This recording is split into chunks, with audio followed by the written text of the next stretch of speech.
가스 누출 사고로 고3 학생 10명의 사상자가 난 강릉 펜션 사고 수사 결과가 오늘 오후에 발표됩니다. 경찰은 학생들이 보일러 배기가스가 누출되면서 일산화탄소에 중독된 것으로 보고 보일러 연통이 어긋난 경위를 집중 수사해 왔습니다. 취재 기자 연결해 보겠습니다. 지환 기자. 네, 강원 취재본부입니다. 네, 오후에 이제 수사 결과가 발표될 예정이라고 하는데 대략적인 내용이 나왔습니까? 네, 경찰은 오늘 오후 3시에 강릉경찰서에서 이번 강릉 펜션 사고 수사 결과를 발표합니다. 서울 대성고 3학년 학생 3명이 사망하는 등 10명의 사상자를 낸 이번 사고를 둘러싼 전체적인 윤곽이 드러날 것으로 보이는데요. 경찰은 당시 학생들이 보일러 배기가스가 누출되면서 일산화탄소에 중독된 것으로 보고 보일러 연통이 어긋난 경위를 집중 수사해 왔습니다.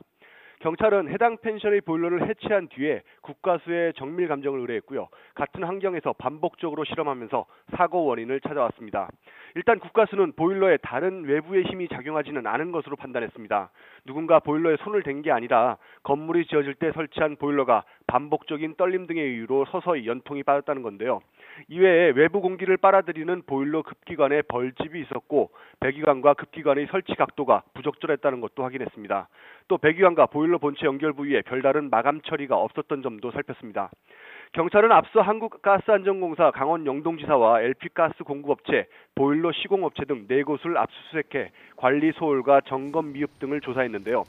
위법 행위가 확인된 이상 관계자 10명 안팎을 입건했고요. 주요 원인을 제공한 일부 관계자에게는 업무상 과실치사상 혐의로 구속영장도 신청할 계획입니다.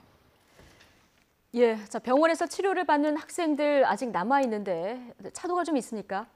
네, 차도가 있습니다. 사고 후 대성고 학생 7명이 강릉과 원주에 있는 병원으로 분산돼 치료를 받았는데요.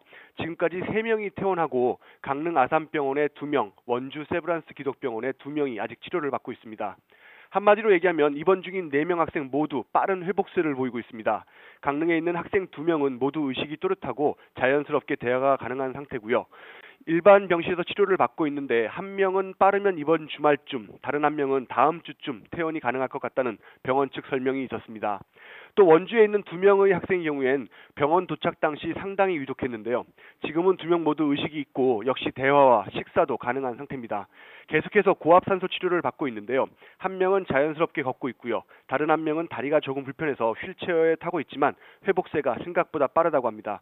병원 측은 후유증을 최소화하기 위해서 앞으로 2주 정도 학생들의 차도를 관찰하며 치료할 계획인데요. 현재 상태라면 2주 후쯤엔 원주병원에 있는 학생들도 퇴원이 가능할 것으로 보입니다. 지금까지 강원 취재본부에서 YTN 지환입니다.